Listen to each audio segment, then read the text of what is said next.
Correcto.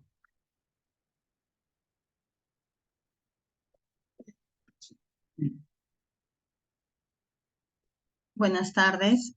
Por encargo del Colegio Médico, tengo el placer de presentar con ustedes un tema interesante sobre pruebas laboratoriales TP y TTPA, el abordaje. Mi nombre es Alejandra Latorre y soy médico hematólogo. Vamos a compartir la pantalla y vamos a comenzar. Bueno, entonces voy a sacar por favor el lapicerito, el puntero, ¿no? Entonces, la idea es conversar sobre TP y TTPA cuando hay alguna alteración y el abordaje de los mismos.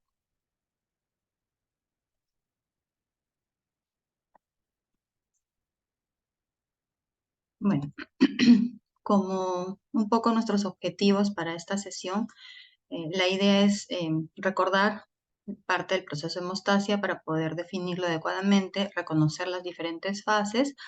Esto nos va a permitir identificar las pruebas básicas de coagulación y finalmente, con todo esto, podríamos interpretar los resultados de estas mismas pruebas.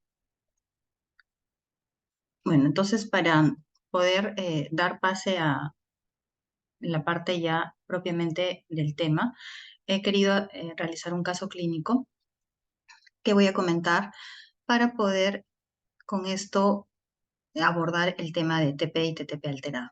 Entonces se trata de un varón de 73 años derivado de su centro de salud, quien refiere aparición de hematomas con facilidad. El tiempo de enfermedad es de 10 días y previamente era un adulto mayor sano, sin molestia alguna, ¿no? Entonces los síntomas principales son aparición de hematomas en extremidades similares a los que se muestran en la fotografía. Como antecedentes, tiene una cirugía de una hernia hace 5 años, una herniaplastía, tiene osteoartrosis de rodillas y bueno, estuvo más o menos en el periodo de aparición de los hematomas trabajando en jardinería. Hasta ahí nada muy relevante. Al examen físico es un paciente con obesidad, tiene signos vitales normales y tiene equimosis dispersas y grandes en ambas extremidades superiores, tórax, abdomen, ¿no? Como las que se muestran en la foto. No hay hematuria, no hay gingivorragia, no hay melena. Y coincidentemente a la aparición de los hematomas, dado el trabajo de jardinería que realizó en su domicilio, tomó ibuprofeno por 2 días, una dosis al día. Entonces, en base a esto podríamos esbozar algunos planteamientos diagnósticos, ¿no? Podríamos tener un síndrome purpúrico equimótico o básicamente equimótico porque púrpura prácticamente no se nota. Entonces, planteé algunas preguntas para tratar de explicar esta patología o las alternativas que en este caso se podrían presentar, ¿no? ¿Qué podría explicar este caso? Una alteración plaquetaria, alteración de las vías de coagulación, ¿cuál? ¿Por qué? Al igual que la alteración plaquetaria, ¿por qué? Y si les gustaría conocer o ampliar o solicitar alguna prueba de examen auxiliar. Para dar respuesta a estas preguntas, creo que es importante recordar algunas cosas, ¿no? Recordar que el proceso de hemostasia es un proceso que incluye un conjunto de acciones, ¿no? O procesos biológicos que permiten mantener la fluidez sanguínea y la integridad del sistema vascular. Todo esto nos permite evitar y detener el sangrado sin desmedro de la fluidez, ¿no? Del sistema vascular para que no haya trombos.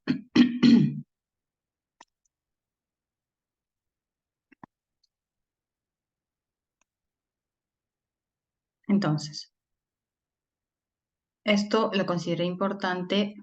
Ay, creo que perdí el puntero. Un segundito.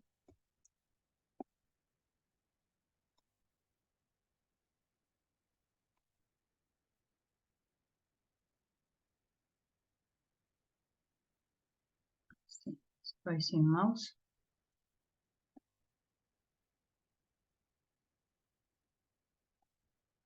Bueno, entonces, recordando, ¿no? Tenemos daño vascular, este daño vascular, que finalmente es el que inicia la parte de coagulación, va a permitir la exposición de fosfolípidos plaquetarios gracias a la reacción de liberación plaquetaria, ¿no? Ese, a este daño vascular sigue una vasoconstricción, que es la primera parte o la etapa, para tratar de disminuir el flujo sanguíneo. Paralelamente, esta reacción de liberación plaquetaria producto del daño vascular va a liberar serotonina, quien también permite la vasoconstricción y finalmente nos ayuda a disminuir el flujo sanguíneo, ¿no? Que sería el primer mecanismo desarrollado para evitar el sangrado, ¿no? Ante el daño vascular, daño del endotelio. Finalmente, la liberación plaquetaria adicionalmente conduce a la formación de tromboxano A2, generación de ADP, y esto permite la agregación plaquetaria, ¿no? Para precisamente en la solución de continuidad formar el tapón hemostático primario o tapón plaquetario, que también se le conoce como tapón blanco. De un lado. Del otro lado, la exposición de fosfolípidos plaquetarios nos ayuda a la parte de ya los factores propios de coagulación, que la génesis va a ser producir trombina para generar las redes de fibrina y finalmente generar el daño, el tapón hemostático estable o tapón definitivo, ¿no? Entonces, el proceso de coagulación tiene varias partes en las que se intervienen. Primero, el endotelio vascular, generando vasoconstricción, reduciendo el flujo sanguíneo. Segundo, la acción plaquetaria, que va a permitir la formación del tapón primario, tapón hemostático primario, y también la parte de los factores de coagulación, quien da estabilidad al coágulo, ¿no? La última parte ya sería la fibrinólisis para restablecer la fluidez del tejido sanguíneo. Ok, esto que habíamos visto es un modelo académico y ahora se postula que la activación del proceso de coagulación está mediada por otro mecanismo que nos permite explicarlo mejor, ¿no? El modelo de la cascada de coagulación con hemostasia primaria, hemostasia secundaria, y la parte de fibrinólisis es académico. Se ha propuesto este otro modelo que permitiría explicar de una manera un poco más adecuada el proceso de coagulación. ¿No? Entonces, que es similar, ¿no? Pero es el modelo que está digamos, vigente, ¿no? Entonces, normalmente las plaquetas circulan en sangre periférica, en medio del vaso sanguíneo, y están circulando, ¿no? En medio, cuando, entre comillas, están en reposo. ¿Esto qué quiere decir? Sin daño vascular. Entonces, se inicia la fase de hemostasia o hemostasia primaria con una alteración en el vaso sanguíneo o una lesión en el vaso sanguíneo. Esta lesión del vaso sanguíneo expone al colágeno y permite la contracción del vaso sanguíneo. Y las plaquetas finalmente tienen que adherirse a la parte lesionada, ¿no? Donde está el sitio de la lesión, y estas van a liberar sustancias y señales para poder permitir aglutinarse, ¿no? Esto permite que se generen, ¿no? A través de ciertas sustancias moduladoras como tromboxano A2, ADP, serotonina, fibrinógeno, que las plaquetas para poder activarse cambien de forma, como están viendo acá, se agreguen, se junten, se peguen, se adhieran a la superficie dañada y permitan la generación del trombo plaquetario, perpetuando el hecho para poder iniciar nuestra primera parte de la coagulación, que sería este trombo blanco, ¿no? Como primera parte de la parte de hemostasia primaria, ¿no? Entonces tenemos fases de iniciación, extensión y perpetuación, ¿no?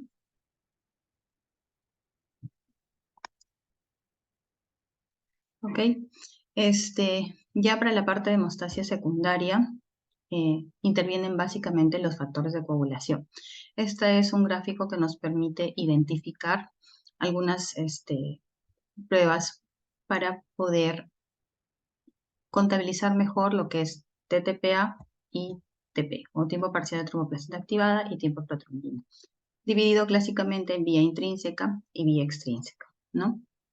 El objetivo de esta hemostasia secundaria es activar el 10, ¿no? Que está en medio de la cascada, para poder generar la red, ¿no? Del trombo y tener un coágulo estable, ¿no?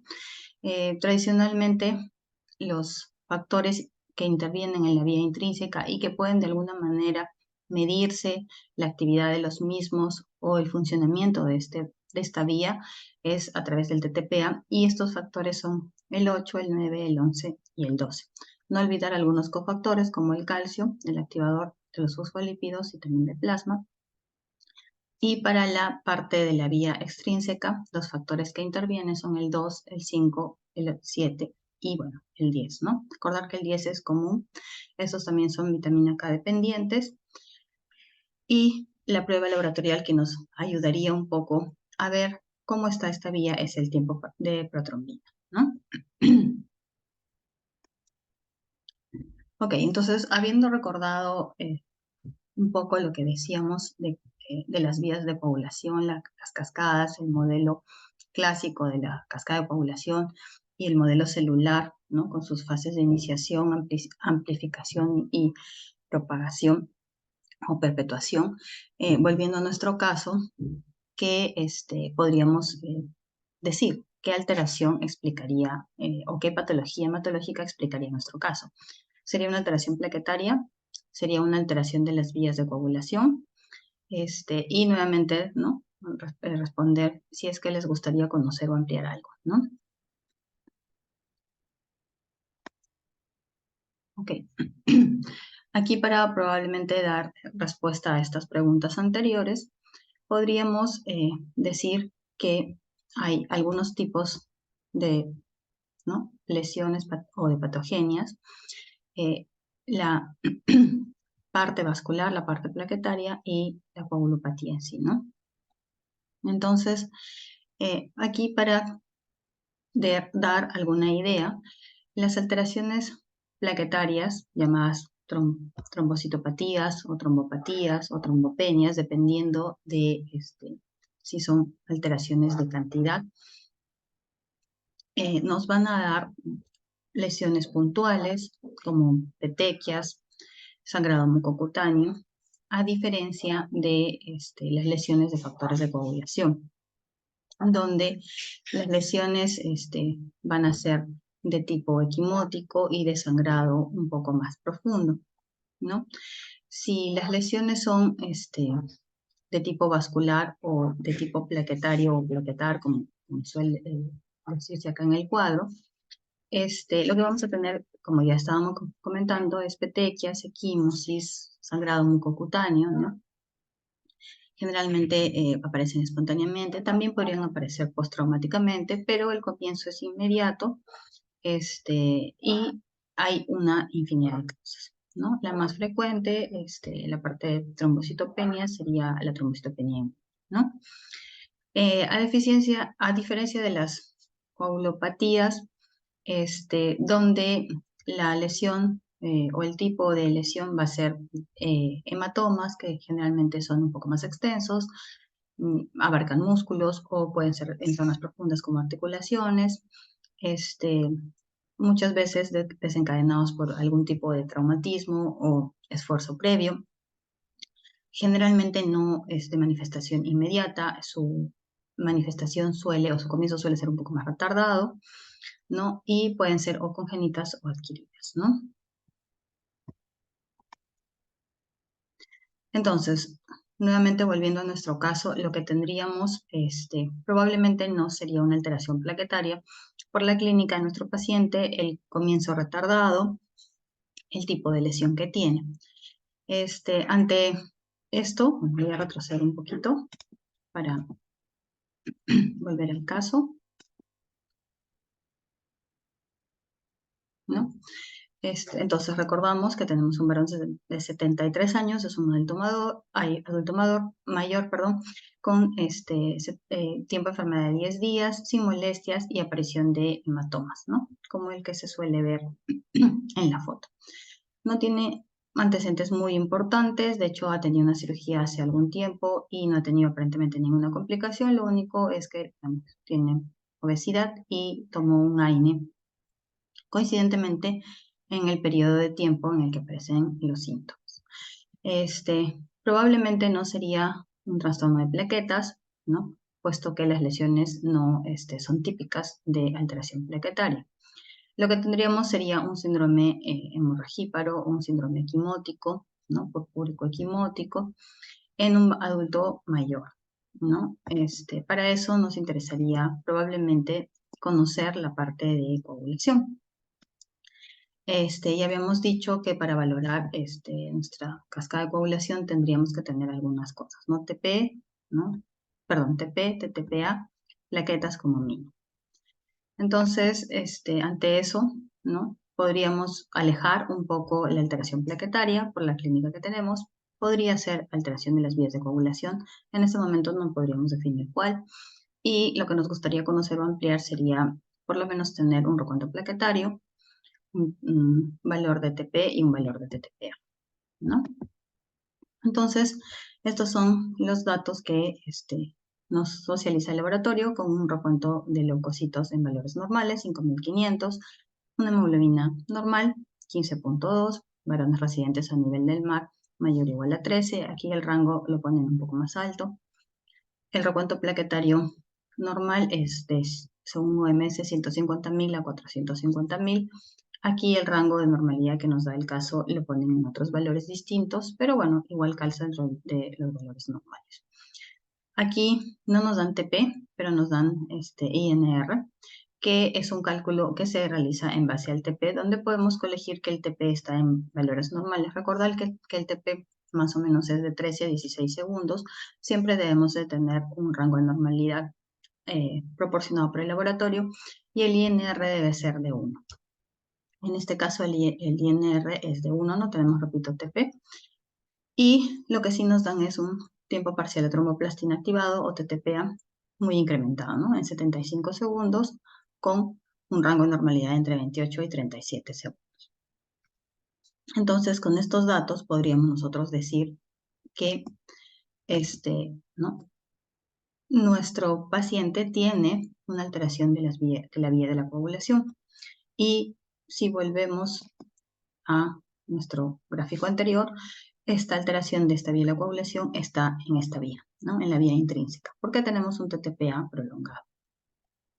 Hasta ahí podríamos llegar. No sabemos cuál de los factores es el que está alterado y por qué.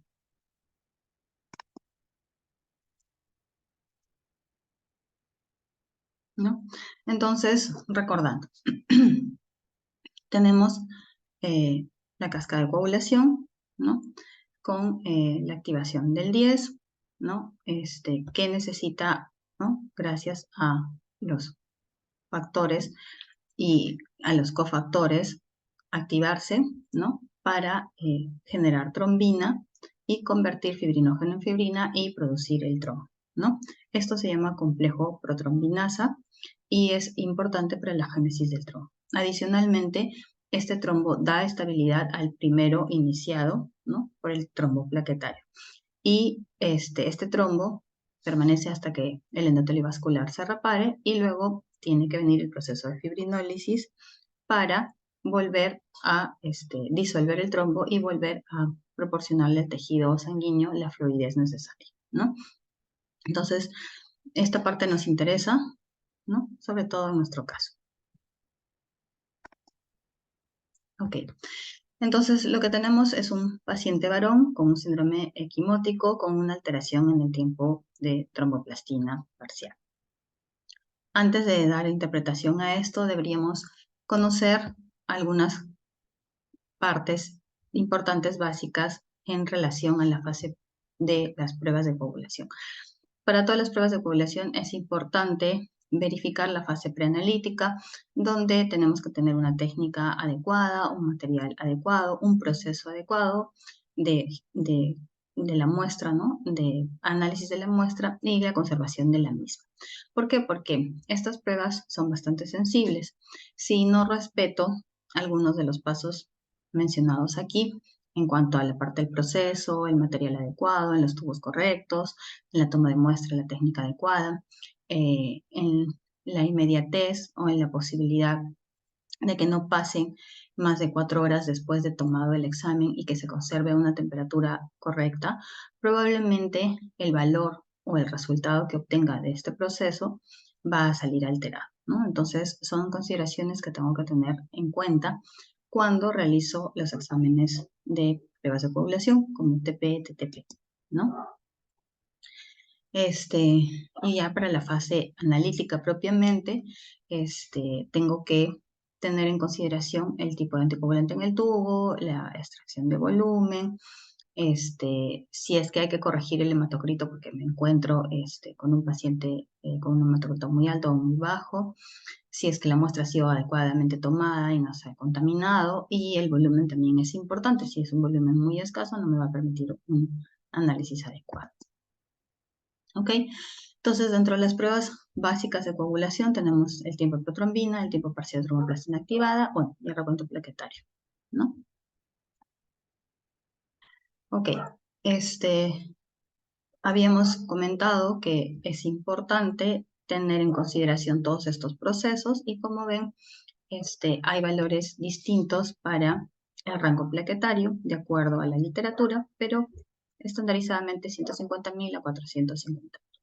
El tiempo de hemorragia de sangría, que puede variar entre 3 a 9 minutos. Si es que esto está alterado, podríamos tener alguna alteración en plaquetas o una enfermedad con Willebrand.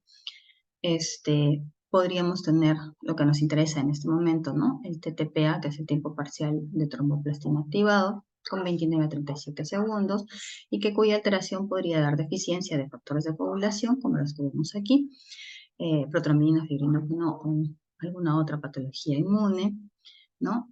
O quizás el uso de heparina, que podría ser también un paciente que quizás esté utilizando heparina y nosotros no tengamos conocimiento y podríamos tener un TTP alterado. El tiempo de protrombina, que se mide en segundos, en alguna literatura les van a dar el porcentaje de actividad.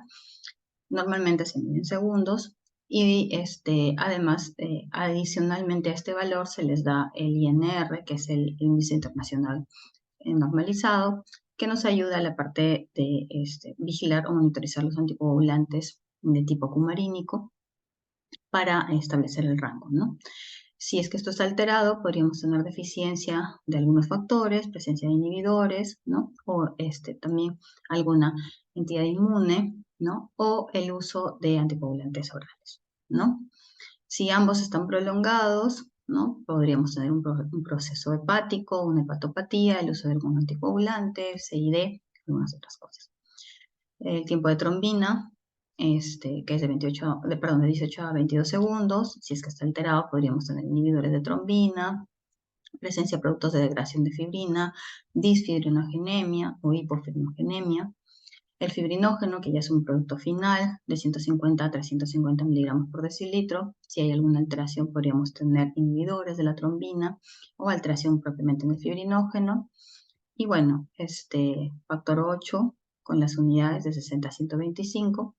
Si tenemos deficiencia, podríamos tener alguna de las entidades conocidas como von Willebrand, inhibidores contra el 8 o hemofilia tipo A, ¿no? Y los productos de degradación de fibrina y parte dímero D, podríamos tener CID o tratamiento trombolítico o hiperfibrinolisis, ¿no? Entonces, volviendo a nuestro caso, que tenemos un TTPA muy largo, sobre 60 segundos, podríamos considerar que nuestro adulto mayor se encuentra en una de estas patologías, ¿no? De hecho, tiene probablemente alguna alteración de los factores involucrados, ¿no? Ok, entonces, volviendo a la parte de coagulación, nuevamente es importante entender este proceso para poder comprender también nuestro valor laboratorial, ¿no? Habíamos dicho que iniciamos con una lesión endotelial, las plaquetas se activan, ¿no? Y en la parte de la iniciación, las células que promueven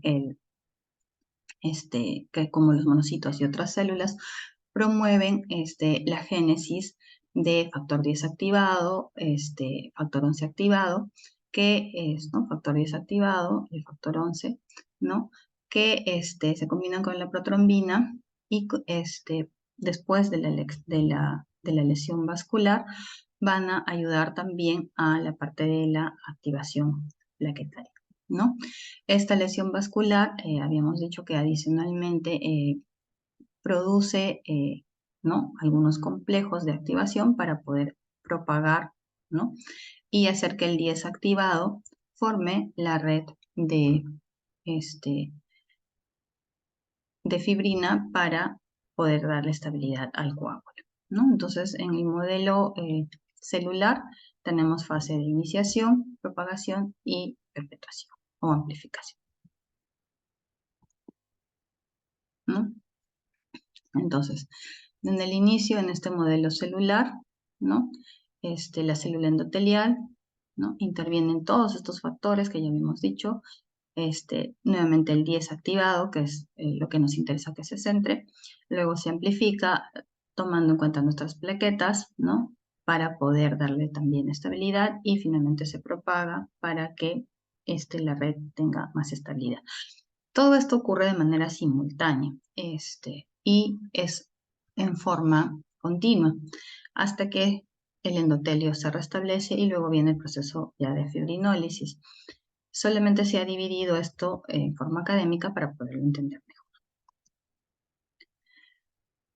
Entonces, podríamos tener algunas alteraciones de hemostasia primaria.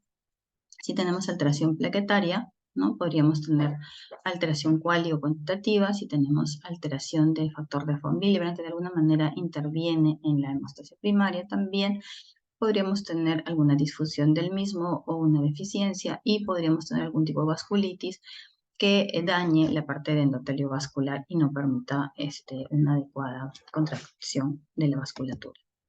En la parte de hemostasia secundaria, que sería ya lo que nos compete de acuerdo a nuestro caso, podríamos tener deficiencia de factores de coagulación de cualquiera, ¿no? De las vías, que puede ser por consumo, puede ser por neoplasia, puede ser congénito.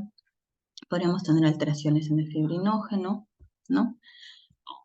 Y podríamos tener algunas alteraciones también congénitas, ¿no? Como las que vemos ahí. Y ya finalmente en hemostasia terciaria, que es el proceso de fibrinólisis, podríamos tener alteraciones en los activadores del plasminógeno, la plasmina, ¿no? O la activación propia del plasminógeno, conduciendo a diferentes patologías, ¿no?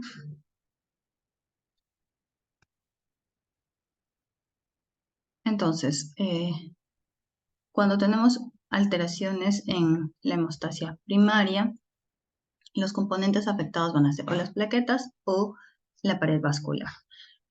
Como ya habíamos comentado, el tipo de sangrado es mucocutáneo, tejidos blandos, la aparición clínica de petequias es inmediata, ¿no? Y si es que hay algún tipo de herencia, es autosómica dominante.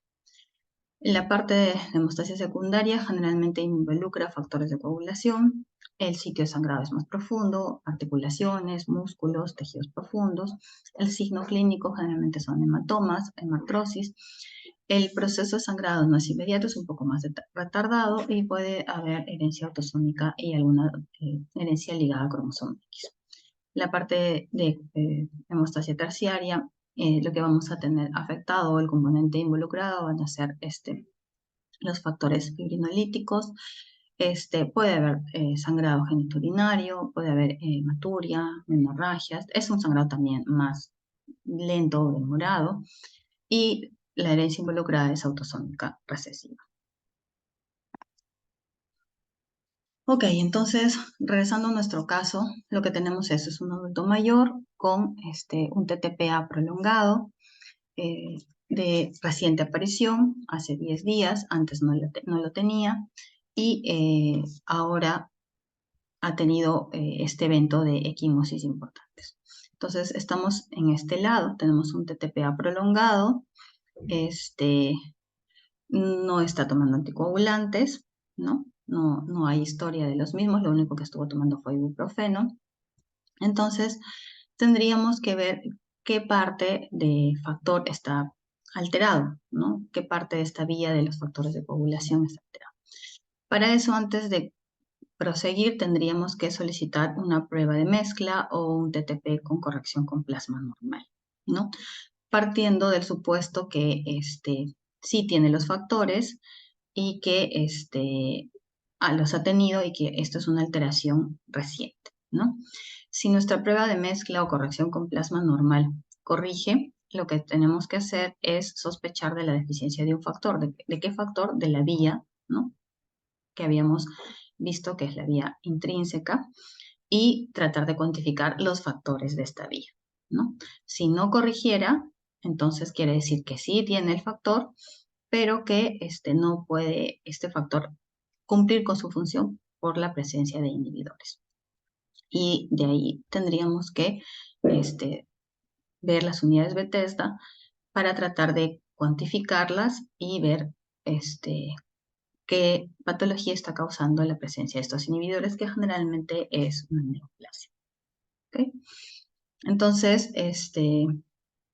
ese es el camino que deberíamos seguir con nuestro adulto mayor en este caso. Lo primero es solicitarle un TTPA con corrección de plasma.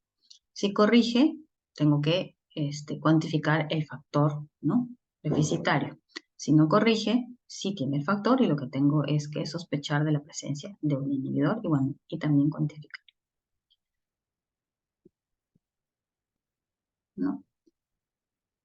Y si es que corrige y cuantifico el factor y está en menos del 50%, tengo que además cuantificar los cofactores del antígeno de von Willebrand, el antígeno de von Willebrand y el cofactor de von Willebrand, para, de acuerdo a eso, ver si tengo una enfermedad de von Willebrand adquirida o si es que tengo presencia de antifactor 8, ¿no? De acuerdo a las unidades que tenga.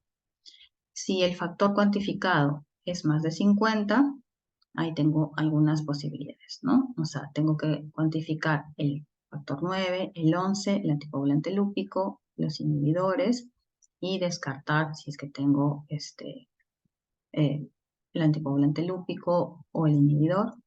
Si es que estuviera la deficiencia del 9, del 11 o del 12, ¿no? Lo mismo cuantificarlos, o si es que estuviera la presencia del inhibidor del 9 o del 11, que es mucho más raro, ¿no? Entonces, con este algoritmo lo que quiero un poco insistir, resaltar, es que si tenemos una historia, como en nuestro caso, ¿no? De un TTP prolongado, sin ninguna explicación, o sea, sin uso de ninguna heparina ni nada que lo justifique, lo primero que tengo que ver es que si es que la prueba de mezcla o la prueba de corrección con plasma corrige o no corrige. Si corrige, entonces lo que tengo es deficiencia de alguno de los factores y tendré que cuantificar los mismos. El más frecuente debería ser el 8. Y si no corrige, es que tengo la presencia de un inhibidor, ¿no? Específicamente con la actividad del 8.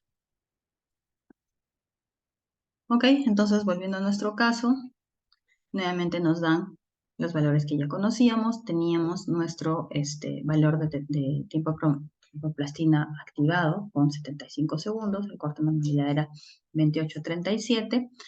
Y le hacen la prueba de mezcla o la prueba de corrección con plasma normal y vemos que no corrige, ¿no?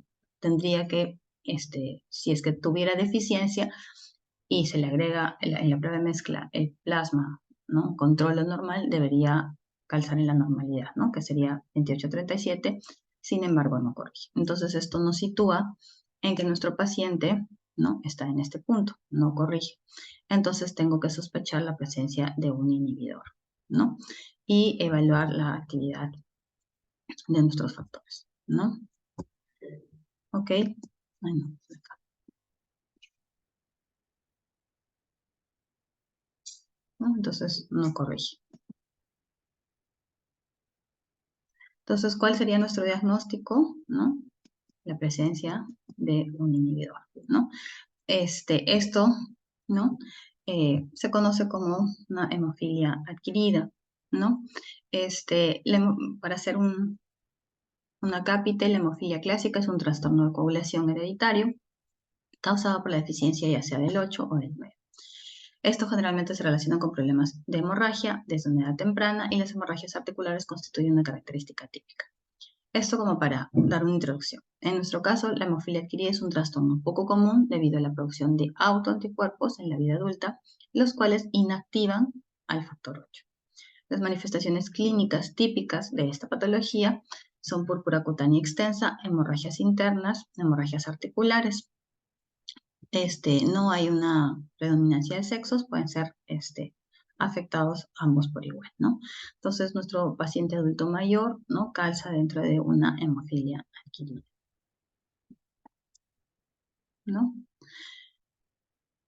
Entonces, el siguiente paso es medir la actividad del factor y nuestra actividad del factor está en 3.2%, siendo el valor de normalidad de 60 a 180. El fibrinógeno se encuentra en parámetros normales. Entonces, con esto corroboramos nuestro diagnóstico de hemofilia adquirida. ¿Ok? Entonces, la hemofilia adquirida, ¿no? Puede ser también una reacción poco frecuente a ciertos medicamentos, ¿no? ¿Qué medicamentos pueden dar una hemofilia adquirida? Hay muchos, ¿no? Antibióticos, como los que pueden leer ahí, la penicilina, la sulfas, la cipro, algunos inmunomoduladores, como el interferón, algunos psicotrópicos, ¿no? Algunos antiplaquetarios, ¿no?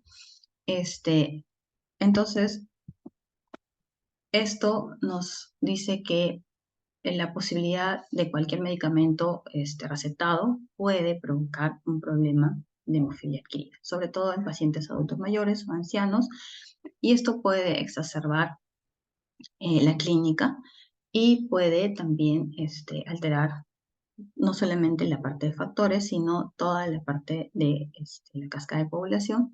Y si es que nuestro adulto mayor adicionalmente está ingiriendo algún otro tipo de fármaco que a veces es muy común entre los adultos mayores, como la aspirina o el clopidogrel, podría eso exacerbarse, ¿no? Y también aquí los antiinflamatorios, que fue algo que sí nuestro paciente del caso estuvo ingiriendo, ¿no? Ok, entonces eso era un poco como para ponernos en contexto sobre cómo abordar un TTP alterado, ¿no? Ahora vamos a hablar de TP. Y para eso traje otro caso que también me pareció interesante. Recordar que TP es vía extrínseca y que de alguna manera valora los factores dependientes de vitamina K y el uso de anticoagulantes orales de tipo cumarínico. Entonces, para esta otra parte, traje otro casito. Es un varón de 19 años que tiene depresión de diagnóstico y ha tenido un intento de suicidio previo. Ingiere un raticida, el cual tiene Brodifacum en cantidad de 2.5 miligramos. Este raticida se llama Bin Laden, ¿no? Yo lo googleé y es un raticida que viene en pellets, en unas bolitas. Y bueno, y la historia es que este muchacho ingiere este raticida junto con benzodiazepinas y queda dormido. Esto es en una localidad de la selva, en Yurimaguas. Es trasladado al hospital de Loreto, le realizan un lavado gástrico, lo hidratan y permanece hospitalizado 10 días. Es dado de alta estable, ¿no? Según lo que mencionan en el cuadro clínico, y va a casa. Al día siguiente de ya de estar en casa, presenta hematuria, gingivorragia, epistaxis y hematomas, por lo que retorna al hospital. Al retornar al hospital de su localidad, en el examen físico evidencian lo mencionado y en las pruebas laboratoriales que nos socializan tienen un TP mayor a 85 segundos con un INR en 8, ¿no? Entonces tenemos un paciente con alteración ya puntual del TP, ¿no? Solamente con el antecedente de ingesta de esta sustancia raticida. Ok, entonces, recordar que los raticidas son potentes inhibidores y actúan como la superwarfarina, se las conoce como eso, ¿no? Como las superwarfarinas.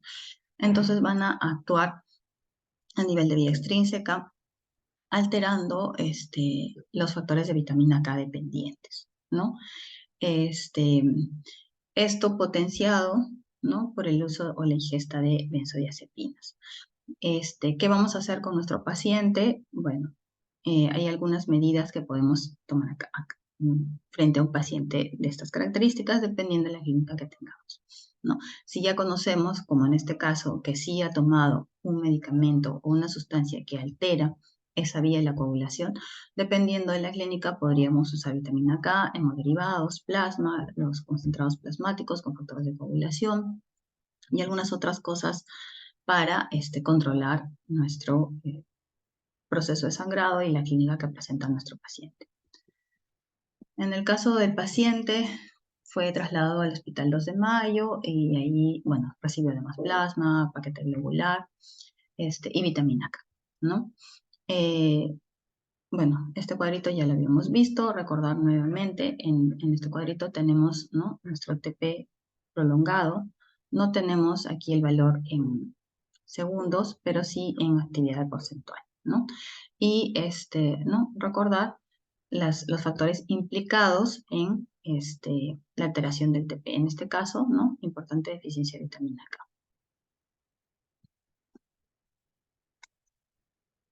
¿No? Que sería lo que tenemos en nuestro paciente. Entonces, ¿qué pruebas podríamos solicitar para valorar nuestro perfil de coagulación? El TTPA, como ya habíamos dicho, valora vía intrínseca, donde tenemos algunos factores, ¿no? 11 precalicreína, ¿no? 12, 9, 8 principalmente, que ya lo habíamos visto en nuestro caso clínico. Vía extrínseca, TP, ¿no?, la vía final común, podríamos pedir fibrina, los productos de degradación de fibrina y el tiempo de trombina para valorar acá. También podríamos pedir fibrina, ¿no? Entonces, en el caso del muchacho que ingiere raticida, nuestros factores están afectados en la vía extrínseca porque nuestro TP está muy prolongado aquí, ¿no? Entonces, tenemos algunos cuadros donde podríamos comparar, ¿no?, los trastornos, la alteración en el tiempo de protrombina, en el tiempo parcial de tromboplastina, el recuento plaquetario y el tiempo de sangría, que finalmente vienen a ser las principales pruebas de coagulación, ¿no? En este caso, que es el caso del muchacho, tenemos un tiempo de protrombina muy prolongado y tendríamos una o deficiencia de vitamina K o la acción de una warfarina, como en este caso una superwarfarina, como sería este raticida, ¿no? Y bueno, tenemos el resto de trastornos, ¿no?, para poder compararlos, ¿no? En el caso del adulto mayor que presentamos con anticipación a tendríamos nuestro TTP prolongado aquí, ¿no? Y podríamos ir viendo, ¿no? La afección plaquetaria, si tenemos afección de deficiencia de factores vitamina K dependientes o uso de warfarina, no se ve afectada, y lo mismo en la parte de factor 8 sin afectación plaquetaria cuando está afectada el factor 8, ¿no? Ok, entonces, ya a manera de conclusión, la idea de enfrentar un valor laboratorial alterado en cuanto a TP o TTP es conocer nuestra historia clínica y, de acuerdo a eso, enfocar las posibilidades diagnósticas para poder intervenir adecuadamente. Es importante saber qué es lo que está causando la prolongación del TP o del TTP. Si no lo conocemos, podríamos pedir una corrección con plasma. Si es que corrige, entonces lo que faltan son factores. Si no corrige, lo que hay es presencia de inhibidores. Y tendríamos que cuantificar los factores presentes para poder dar una alternativa terapéutica, ¿no? Si corrigiera, lo que tengo que hacer, y si quiero salvar la situación de urgencia, emergencia, es administrar el componente necesario, que puede ser plasma, ¿no? O si tuviera el factor ¿no? Liofilizado, el factor liofilizado. Obviamente, si sé que ha sido un medicamento o una sustancia, como en este caso conversamos de las superwarfarinas, la causante del daño, retirar la sustancia y no volverla a administrar. Estas superwarfarinas podrían tener una acción prolongada, incluso de varias semanas después de la ingesta, y podría ser necesario el uso de vitamina K en forma prolongada hasta normalizar nuestro TP, ¿no? Entonces, a manera de conclusión, bueno, la hemostasia es un proceso complejo en el que intervienen varios factores o varios elementos. Recordamos el endotelio vascular, las plaquetas, los factores de coagulación y el proceso fibrinolítico. Propiamente, nuestras pruebas de coagulación se van a centrar en recuento plaquetario, TP, ¿no? Valor de tipo de protrombina y valor de tipo parcial de tromboplastina activada, lo que nos da una idea del proceso de coagulación, ¿no? Y ya habíamos comentado que la hemostasia para efectos académicos puede dividirse en fases o cascadas de coagulación que nos permiten identificar dónde se encuentran las alteraciones.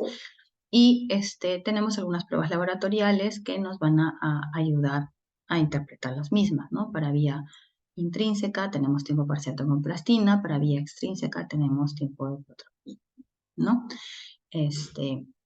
Bueno, creo que eso es todo. Les dejo aquí la bibliografía y agradezco su atención.